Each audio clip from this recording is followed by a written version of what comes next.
नमस्कार, आप सभी का स्वागत है आपके अपने चैनल में। और आज के वीडियो में मैं आप सबको धरती माता की कहानी सुनाने जा रही हूँ। सबसे पहले हम इसका नियम के बारे में जान लेते हैं। तो धरती माता की कहानी सुनने का नियम जो होता है वो भी संक्रांत से लिया जाता है। और एक संक्रांत से नियम जो हम लेंगे उसके अगले जो संक्रांत आता है, यानी कि अगले जो संक्रांति आती है उस समय हमें उद्यापन करना होता है। और रोज़ाना इस कहानी को सुनी जाती है। और जिस दिन हम कहानी सुनते हैं, यानी कि जिस दिन हम कहानी के स्टार्टिंग करते हैं, कहानी सुनने की स्टार्टिंग करते हैं, उस समय हमें 4 कटोरियाँ दान में देनी होती है। उसमें अनाज भरकर, जो भी आप भरना चाहते हैं वो भरकर हमें दान में देना होता है। तो एक कटोरी में हमें मूँग की दाल लेनी होती है। आप दली हुई दाल ले सकते हैं या फिर साबुत दाल भी ले सकते हैं। और दूसरी कटोरी में जो खाने की चीज़ें जो गरमाइश देती है, यानी कि संक्रांति के समय तिल, गुड़, मूँगफली का बहुत ही ज़्यादा महत्व होता है। तो उस समय हमें मूँगफली या फिर आप तिल भरकर दे सकते हैं। और एक कटोरी में हम गुड़ ले लेंगे, फिर एक कटोरी में चावल हम ले लेंगे। और इन सभी के जो डिटेल्स वीडियो, हमने पूरी जानकारी आपको वीडियो में बनाकर अर्थात वीडियो में दिखाया है। उस वीडियो को भी आप चेक कर सकते हैं और उस वीडियो में भी आप पूरी जानकारी प्राप्त कर सकते हैं। ये जो है कहानी का वीडियो है। इसके बाद हमें कहानी सुननी होती है। और धरती माता की 2 कहानियाँ बहुत ही ज़्यादा प्रचलित है। और 2 कहानियों में से आप कोई भी एक कहानी सुनने का नियम ले सकते हैं। जो आपको सुनना है वो आप सुन सकते हैं। और दोनों कहानियों का नियम लेना, कहानी किस तरह से सुनना, वो दोनों ही प्रोसेस सेम है। और एक कहानी का वीडियो जो है पहले ही हमने डाल दी है, आप उधर जाकर चेक कर सकते हैं, देख सकते हैं। और आज मैं आपको धरती माता की दूसरी कहानी सुनाने जा रही हूँ। और अब हम जान लेते हैं रोज़ाना हमें कहानी कैसे सुननी है। तो सबसे पहले हमें 1 लोटा जल लेनी होती है। जब भी आप कहानी सुने, लोटे में अवश्य ही मोली और तिलक लगा दीजिएगा, मोली बांध दीजिएगा। फिर उसमें जल भर लीजिएगा और हाथ में दुर्वा घास के 4-5 आपको दुर्वा घास है वो लेना है। इस तरह से हमें हाथ में लेनी होती है और कहानी सुननी होती है। एक बात आपको बता दूं, यदि आपके आसपास दुर्वा घास उपलब्ध नहीं है, आपको दूर जाकर लाना पड़ता है, पार्क दूर है, तो आप हफ्ते में जाकर एक बार में ही लाकर रख सकते हैं फ्रिज में, क्योंकि ये दुर्वा घास जो है बासी नहीं माना जाता। इसलिए आप जब भी जाए एक साथ इकट्ठा ही दुर्वा घास लेकर आइए और अच्छे से प्लास्टिक में डालकर बांध के रख दीजिए। ये खराब नहीं होता और बासी भी नहीं माना जाता।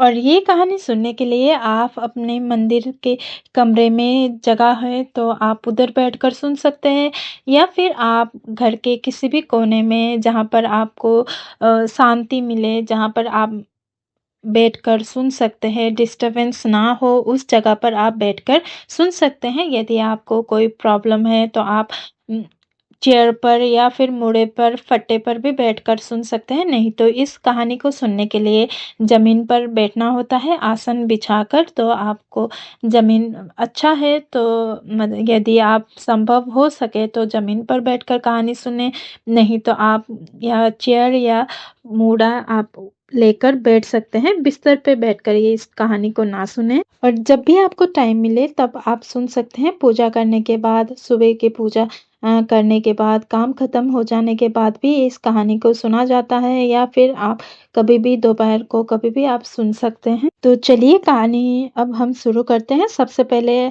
आपको इस तरह से लोटे में मोली बांधनी है और जल भर लेना है। फिर हम लोटे को तिलक करेंगे। आप चारों ओर तिलक कर सकते हैं या फिर स्वस्तिक भी बना सकते हैं।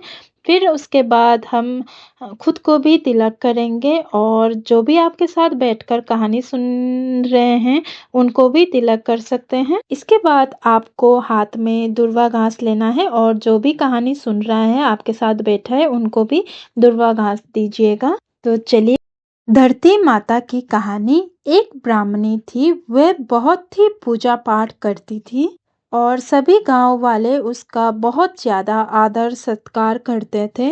और कोई भी उसके शरण में आता सभी की मदद करती थी। भगवान की सेवा करना, पूजा पाठ करना और जरूरतमंदों की सेवा करना, मदद करना, यही उसका परम धर्म था। एक दिन ब्राह्मणी मर कर भगवान के घर गई। वहां जाकर वो बोली, मुझे बैकुंठ का रास्ता बता दो। स्वर्ग का एक दूत आया, बोला, मैया आपको कहाँ जाना है? मुझे बैकुंठ जाना है। आगे आगे दूत चल दिया और पीछे पीछे ब्राह्मणी चल दी। वो ब्राह्मणी एक मंदिर तक गई। ब्राह्मणी ने बहुत दान पुण्य किया था, इसलिए उसे विश्वास था कि उसके लिए बैकुंठ के दरवाजे खुल जाएंगे। ब्राह्मणी ने वहां जाकर देखा, बड़ा सा सोने का मंदिर था। मंदिर में एक सिंहासन था जिसमें हीरे मोती जड़े हुए थे। वहां पर एक सोने की छतरी लगी हुई थी। चित्रगुप्त जी न्याय कर रहे थे और यमराज जी सबको कर्म के अनुसार दंड दे रहे थे। ब्राह्मणी ने जाकर प्रणाम किया और बोली, मुझे बैकुंठ जाना है। और चित्रगुप्त ने लेखा जोखा देखा और कहा, ब्राह्मणी तुमने धर्म तो बहुत किया है, लेकिन धरती माता की कहानी नहीं सुनी है, इसलिए तुम्हारे ऊपर धरती माता का कर्ज है। तुमने धरती माता की कहानी नहीं सुनी है, इसलिए तुम्हारे ऊपर धरती माता की कर्ज है, इसलिए तुम बैकुंठ कैसे जाओगी? ये सुनकर ब्राह्मणी बोली, धरती माता की कहानी सुनने के लिए क्या नियम होता है? चित्रगुप्त जी बोले, इसके नियम के लिए कोई 1 साल, कोई 6 महीने और कोई 1 महीना और कोई 7 दिन इस कहानी को सुनता है और उद्यापन करता है। और जो कोई धरती माता की कहानी सुनने का नियम लेता है,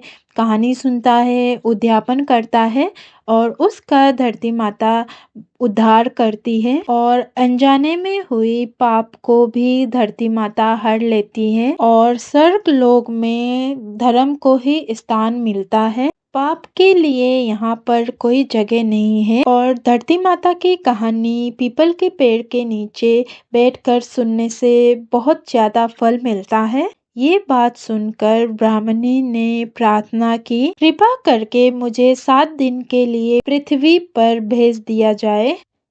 मैं धरती माता की कहानी सुनने का नियम लूंगी, कहानी सुनूंगी और उसका उद्यापन करूंगी। उसके बाद वापस मैं यहाँ आ जाऊंगी। और चित्रगुप्त जी ने लेखा जोखा देखकर ब्राह्मणी को धरती पर भेज दिया।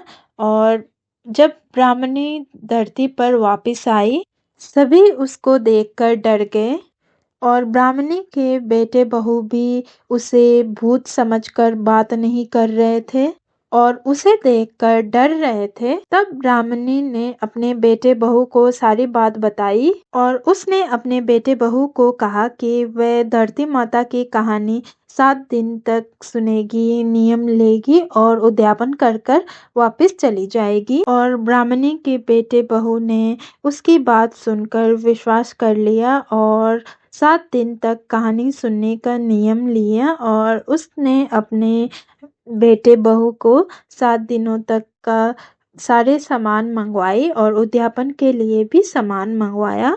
और 7 दिन के बाद धरती माता की कहानी का उद्यापन किया। उसके बाद स्वर्ग से ब्राह्मणी को लेने के लिए विमान आया, ब्राह्मणी को बिठाकर वैकुंठ ले गया और ब्राह्मणी के लिए बैकुंठ के दरवाजे खुल गए। इस प्रकार धरती माता की कहानी संपूर्ण होती है। कहानी सुनने के बाद जो हमने हाथ में, सीधे हाथ में दुर्वा घास लिया था, वो दुर्वा घास हम लोटे में डाल देंगे और ये जो जल का लोटा है उससे हम सूर्य देव को अर्घ दे देंगे। और इस तरह से हमें कहानी सुननी होती है और अर्घ देना होता है। और इसके बाद हमें धरती माता को प्रणाम करेंगे। शास्त्रों के अनुसार ऐसा कहा जाता है कि चाहे आप जितने भी धर्म कर्म करो और कितने भी व्रत किए हो और कितना ही पूजा पाठ किया हो, लेकिन अगर आपने धरती माता की कथा नहीं सुनी है, कहानी नहीं सुनी है और उद्यापन नहीं किया है, फिर आपको बैकुंठ धाम का प्राप्त नहीं होता। से हमारे धरती माता की कहानी संपन्न हो जाती है। फिर हमें इसी तरह से अगले दिन भी कहानी सुननी होती है। तो ये थी संक्रांत में सुनी जाने वाली धरती माता की कहानी। आशा करती हूँ आप सबको ये कहानी पसंद आई होगी। पसंद आई हो तो प्लीज़ मेरे वीडियो को लाइक कर दीजिएगा, चैनल को शेयर और सब्सक्राइब अवश्य ही कर दीजिएगा।